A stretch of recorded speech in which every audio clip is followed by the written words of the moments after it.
The recent successful launch of Fortnite Mobile just changed gaming forever. I cannot stress enough just how groundbreaking of an achievement this is and how gaming is going to be forever impacted by Fortnite Mobile. My name is Drifter, and the gameplay I'm going to be sharing with you today is a lot of Fortnite Mobile gameplay from Incredilag. Unfortunately, I don't own an iOS device, so I can't play it. I've got PUBG Mobile, but not Fortnite Mobile. Incredilag's a good friend of mine. I linked him down there below in the description if you want to check out some of his Fortnite content.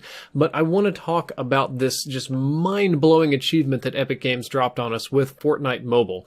There are lots of, quote, mobile versions of games that launch in, conjunction with movies, with other games and on film, and lots of AAA titles have companion apps and little mobile tie-in apps. Most of these are management systems for your inventory, friends list management, a very simplified version of the game, and every great now and then like little mini games that you can play that tie into your main account.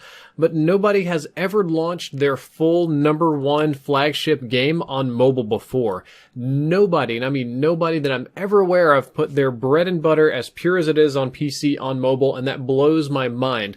I will give PUBG credit that it's 95% of the full game and it runs really well, but it's not quite the same. PUBG Mobile does have some restrictions on your kit and inventory. There are bot players you play with for your first 5 or 10 matches, which isn't super fun. You've got forced Facebook signups, and there's no cross-platform integrations. So while it's really close to being the full game, and it's really good in its own right, it's not quite the full game in the same way that Fortnite Mobile is. Fortnite Mobile launched a literal, full-blown, explosively popular PC game to your mobile phone and decided to allow it to have crossplay not only with any console but with any PC you want. So if you're traveling somewhere, if you're on the bus, if you're just in the back seat of a car, you can break out Fortnite Mobile on your phone and play with your friends on PC, and you play the exact same game and move with them as a squad and do the same things, and that just actually blows my mind.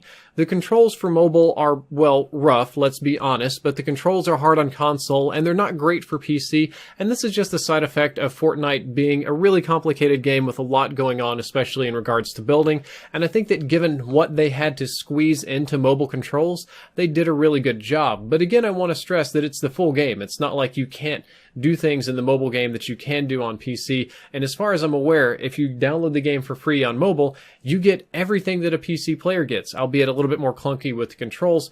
And now let's finally get to the reasons that I think this is a global game changer. Number one, it's the first super popular game that truly plays on any platform. You want to play on PC? Great. You want to play on Mac? Great. You want to play on mobile? Great. You want to play on Xbox? Great. You want to play on PC, PlayStation 4? Great.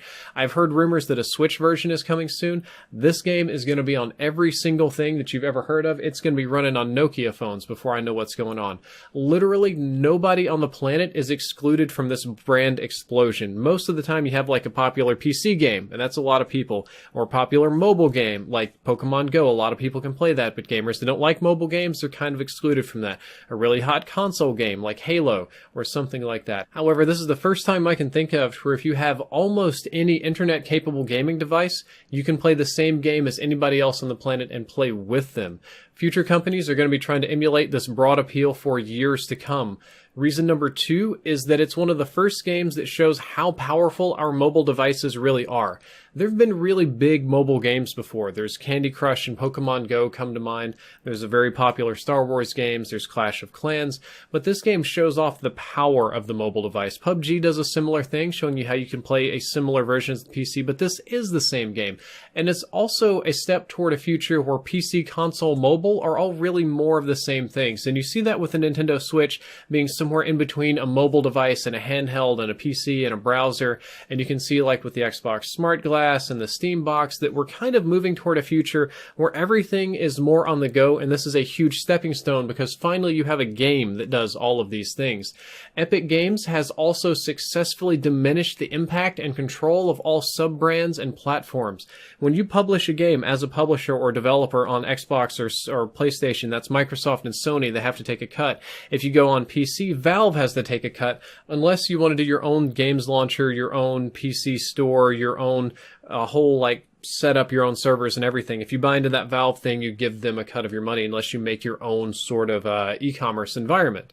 If you do it on mobile, you have to play ball with Sony and with Google or Android respectively. And yes, Epic does have to pay fees to Sony and Microsoft for microtransactions, same thing they do with the Apple App Store and whatever. But since they've got such a broad appeal, they can have a much stronger negotiating tactic. They can pull out harder, they can push harder, and the gamers don't really care what platform it's on. Nobody cares if it's Xbox exclusive or PlayStation exclusive. And